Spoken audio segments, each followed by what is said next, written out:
എല്ലാവർക്കും നമസ്കാരം. ഇന്ന് ചെയ്യാൻ പോകുന്നത് പാവയ്ക്ക വെച്ചിട്ടുള്ളൊരു റെസിപ്പിയാണ്. ഞാൻ പാവയ്ക്ക എന്നല്ല പറയാറ്, കയ്പ്പയ്ക്ക എന്നാണ് പറയാറ്. കയ്പ്പയ്ക്ക വളരെ ഹെൽത്തി ആയിട്ടുള്ളൊരു വെജിറ്റബിളാണ്. പക്ഷെ പലർക്കും ഇത് ഇഷ്ടമല്ല, കാരണം അതിൻ്റെ കയ്പ്പ് തന്നെയാണ്. സാധാരണ മീനൊക്കെയാണ് ഇങ്ങനെ പൊള്ളിച്ചെടുക്കാറുള്ളത്. അപ്പം ഞാനിത് വെറുതെ ട്രൈ ചെയ്ത് നോക്കിയതാണ്. അപ്പോൾ നല്ല സ്വാദ് തോന്നി. അപ്പം നിങ്ങൾക്കും ഷെയർ ചെയ്യാമെന്ന് കരുതി. നിങ്ങളും ട്രൈ ചെയ്ത് നോക്കണം കേട്ടോ അത്. അപ്പോൾ നമുക്ക് നോക്കാം എങ്ങനെ ചെയ്യാമെന്ന്. ഞാനിവിടെ ഒരു കയ്പ്പയ്ക്കാണ് എടുത്തിരിക്കുന്നത്. അത് നല്ല കനത്തിൽ കുറച്ച് നീളത്തിലായിട്ടാണ് കട്ട് ചെയ്തിരിക്കുന്നത്. അപ്പോൾ നിങ്ങൾക്ക് ഇഷ്ടമുള്ള മാതിരി കട്ട് ചെയ്യാം. ഞാനിങ്ങനെ ചെയ്തു എന്നേ ഉള്ളൂ. പിന്നെ നമുക്ക് വേണ്ടത് ഒരു സവാളയാണ്. പിന്നെ നമുക്ക് വേണ്ടത് മുളക് പൊടിയാണ്. ഇത് സാധാ മുളക് പൊടിയാണ്, കശ്മീരി ചില്ലി അല്ല. അപ്പോൾ എരിവുണ്ടായിരിക്കും. അപ്പോൾ ഞാനൊരു 3 ടീസ്പൂണേ ചേർത്തിട്ടുള്ളൂ. പിന്നെ മഞ്ഞൾപ്പൊടി വേണം, ഉപ്പ്.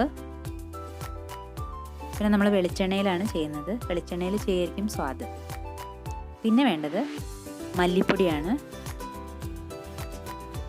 ഇത് പുളി പിഴിഞ്ഞ് വെച്ചതാണ്, അത് വളരെ കുറച്ച് മതി. പിന്നെ വേണ്ടത് കരിവേപ്പിലയാണ്. നമ്മൾ ആദ്യം ചെയ്യേണ്ടത് ഉള്ളി മുളക് പൊടിയും കൂടി നന്നായിട്ട് അരച്ച് വെക്കണം. അതാണ് ഇത്. അപ്പോൾ നമുക്ക് തുടങ്ങാം. നമ്മൾ ആദ്യം ചെയ്യുന്നത് ഒരു പാൻ വെച്ചിട്ട് അതിലേക്ക് കയ്പ്പയ്ക്ക ഇടുകയാണ്. കയ്പ്പയ്ക്ക നമ്മളിനി വേവിച്ചെടുക്കണം. അതാണ് ഫസ്റ്റ് ചെയ്യേണ്ടത്. നമുക്ക് മഞ്ഞൾപ്പൊടിയും ചേർക്കാം, ഒരു 1/4 ടീസ്പൂൺ മതി. ഇനി ഇതിലേക്ക് ആവശ്യമായിട്ടുള്ള വെള്ളം കൂടി ഒഴിക്കും. വെള്ളത്തിലാണ് ഇത് വേവിച്ചെടുക്കുന്നത്. വെള്ളം ഒഴിച്ച ശേഷം ആവശ്യത്തിന് ഉപ്പും കൂടി ഇടണം. നിങ്ങൾക്ക് വേണമെങ്കിൽ വെള്ളത്തിന് പകരം എണ്ണ ഉപയോഗിക്കാം. എണ്ണയിലാകുമ്പോൾ ചെറുതായിട്ട് നമ്മൾ സിമ്മിൽ വെച്ചിട്ട് വേണം വേവിച്ചെടുക്കാൻ. നന്നായിട്ട് ഫ്രൈ ചെയ്തെടുക്കണം. അപ്പോൾ കുറച്ചുകൂടി സ്വാദായിരിക്കും. പക്ഷേ വേഗം വെന്ത് കിട്ടാൻ വേണ്ടിയിട്ടാണ് ഞാനിങ്ങനെ വെള്ളം ഒഴിച്ചിട്ട് വേവിക്കുന്നത്. നന്നായിട്ട് തിളയ്ക്കാൻ തുടങ്ങി. നമുക്കെല്ലാം കൂടി മിക്സ് ചെയ്തിട്ട് വേവിച്ചെടുക്കണം. അടച്ചു വെച്ച് വേവിക്കുകയായിരിക്കും നല്ലത്. എന്നാൽ എളുപ്പം വെന്ത് കിട്ടും. ഇനി നമുക്ക് അടച്ചു വെച്ചിട്ട് വേവിക്കാം. നമുക്കൊന്ന് തുറന്ന് നോക്കാം. വെള്ളം വറ്റിയിട്ടില്ല. അപ്പോൾ കുറച്ച് നേരം കൂടി ഇരിക്കണം. നമുക്കൊന്ന് ഇളക്കി കൊടുക്കാം. ഇളക്കി കൊടുത്തിട്ട് വീണ്ടും വേവിക്കാൻ വയ്ക്കാം. വെള്ളമൊക്കെ വറ്റി നന്നായിട്ട് ഡ്രൈ ആയിട്ട് വന്നിട്ടുണ്ട്. പിന്നെ നമുക്ക് ഓരോന്നായിട്ട് ചേർത്ത് കൊടുക്കാം. ആദ്യം ചേർക്കേണ്ടത് എണ്ണയാണ്. ഇനി ഈ എണ്ണയിൽ കിടന്നിട്ട് ഒന്നും കൂടി നന്നായിട്ട് ഫ്രൈ ആക്കി എടുക്കണം.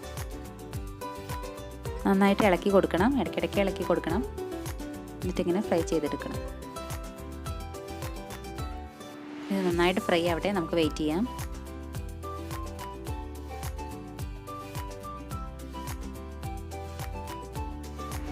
അത്യാവശ്യം നന്നായിട്ട് വാടി വന്നിട്ടുണ്ട്. നമുക്കിനി അടച്ചു വെച്ചിട്ട് വേവിച്ചെടുക്കാം. ആയിട്ടുണ്ട്. നമുക്കിനി അരച്ചു വെച്ച പേസ്റ്റ് ചേർക്കാം. ഉള്ളിയും മുളക് പൊടിയും കൂടി നന്നായിട്ട് അരച്ചതാണ്, അത് ചേർത്ത് കൊടുക്കാം. ഒരു സവാളയും 3 ടീസ്പൂൺ മുളക് പൊടിയാണ് ചേർത്തത്. നിങ്ങൾക്ക് എരിവിനനുസരിച്ച് ചേർക്കാം. എന്നിട്ട് എല്ലാം കൂടി നന്നായിട്ട് മിക്സ് ചെയ്തെടുക്കണം. ഉള്ളിയുടെയും മുളക് പൊടിയുടെയും പച്ചച്ചോയ മാറണം. അതുവരെ നമുക്ക് നന്നായിട്ട് ഫ്രൈ ചെയ്തെടുക്കാം. അത്യാവശ്യം പച്ചച്ചോയൊക്കെ മാറി വന്നിട്ടുണ്ട്. ഇനി നമുക്ക് മല്ലിപ്പൊടി ചേർക്കാം. മല്ലിപ്പൊടി 1 ടേബിൾ സ്പൂണാണ് ചേർക്കുന്നത്. മല്ലിപ്പൊടിയും കൂടി ചേർത്തിട്ട് നമുക്ക് നന്നായിട്ട് മിക്സ് ചെയ്ത് കൊടുക്കാം. ഇനി ഒന്നും കൂടി നന്നായിട്ട് ഇളക്കി കൊടുക്കാം. എന്നിട്ട് ഒരു മിനിറ്റോളം വീണ്ടും അടുപ്പത്ത് വയ്ക്കാം. കാരണം മല്ലിപ്പൊടിയുടെയും പച്ചച്ചോയ മാറണം.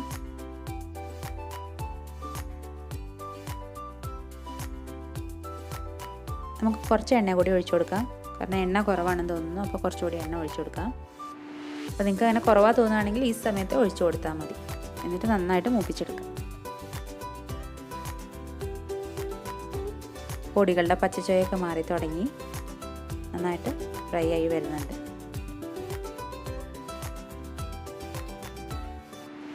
ഉപ്പ് നോക്കിയിട്ട് കുറവാണെങ്കിൽ ചേർത്ത് കൊടുക്കാം. ഇപ്പോൾ ഇവിടെ കുറവാണ്, അതുകൊണ്ട് ഞാൻ കുറച്ച് ഉപ്പിട്ട് കൊടുക്കുകയാണ്. അപ്പോൾ നമ്മൾ നോക്കിയിട്ട് വേണം, കാരണം പുളിയും നമ്മൾ ഒഴിക്കുന്നതാണ്. അപ്പോൾ അതിൻ്റെയും കൂടി ഒരു ടേസ്റ്റ് അനുസരിച്ച് വേണം ഉപ്പിടാൻ.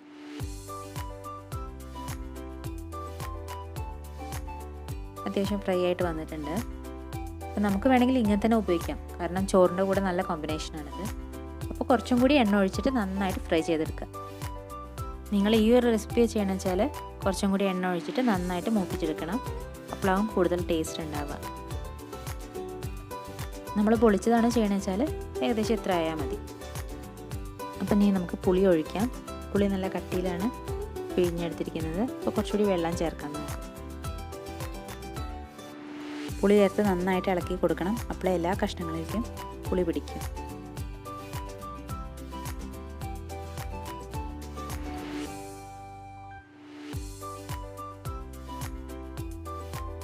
കുറച്ച് വെള്ളം കൂടി ഒഴിച്ചു കൊടുക്കാം. നന്നായി ഇളക്കി കൊടുക്കാം. ഇനി നമുക്ക് കുറച്ച് കരിവേപ്പില ഇട്ട് കൊടുക്കാം. ഒരു ഫ്ലേവറിന് വേണ്ടിയിട്ടാണ്.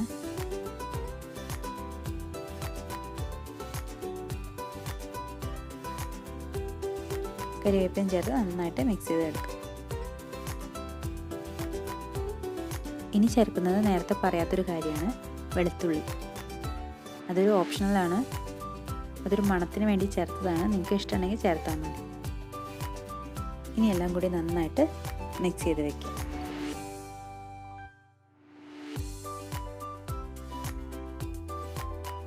ഇനി നമുക്ക് വേണ്ടത് ഒരു വാഴയിലയാണ്. അത് നന്നായിട്ട് തീയിൽ വാട്ടിയെടുക്കാം.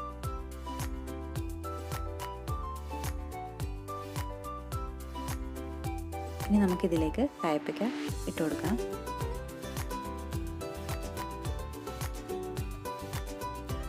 നല്ല ചൂടോട് കൂടിയിട്ട് തന്നെയാണ് മിക്സ് ഇതിലേക്ക് ഇടുന്നത്. ഇതിട്ട ശേഷം നമുക്ക് വാഴയില പൊതിഞ്ഞിട്ട് പൊളിച്ചെടുക്കാം. നമുക്കിതിനി പൊതിഞ്ഞെടുക്കാം. പൊതിഞ്ഞെടുത്തിട്ട് നമ്മൾ വാഴയില കൊണ്ട് തന്നെയാണ് ഇത് കെട്ടി വയ്ക്കുന്നത്.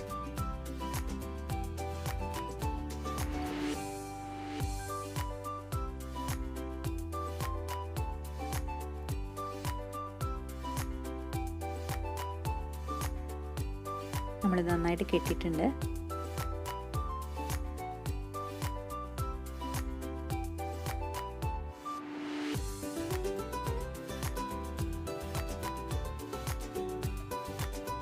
ഇനി നമുക്കൊരു പാൻ വെച്ചിട്ട് എണ്ണ ഒഴിക്കാം.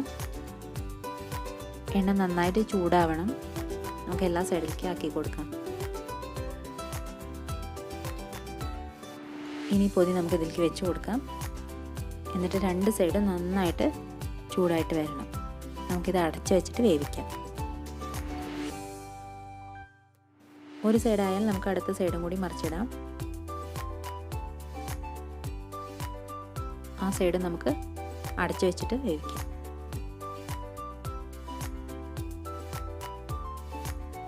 അങ്ങനെ നമ്മളുടെ പൊള്ളിച്ചത് റെഡി ആയിട്ടുണ്ട്.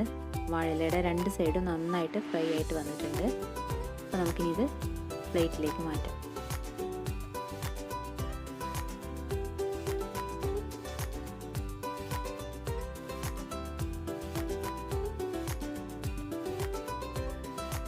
അപ്പോൾ ഇനി നമുക്ക് തുറന്ന് നോക്കാം. നമ്മളെ ഡിഷ് എങ്ങനെ ആയിട്ടുണ്ടെന്ന് തുറന്ന് നോക്കാം.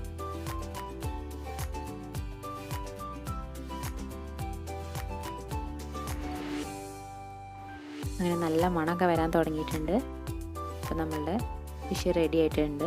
അപ്പോൾ നിങ്ങളിത് തീർച്ചയായിട്ടും ട്രൈ ചെയ്ത് നോക്കണം. എല്ലാവർക്കും ഇഷ്ടമാകുമെന്ന് വിചാരിക്കുന്നു. അപ്പോൾ ഇനിയും പുതിയ പുതിയ റെസിപ്പി ആയിട്ട് നമുക്ക് വീണ്ടും കാണാം. അപ്പോൾ നിങ്ങൾക്ക് എൻ്റെ ചാനൽ ഇഷ്ടപ്പെട്ടിട്ടുണ്ടെങ്കിൽ തീർച്ചയായിട്ടും സബ്സ്ക്രൈബ് ചെയ്യണം. നിങ്ങൾ ഫ്രണ്ട്സൊക്കെ ആയിട്ട് ഷെയർ ചെയ്യണം. Thank you.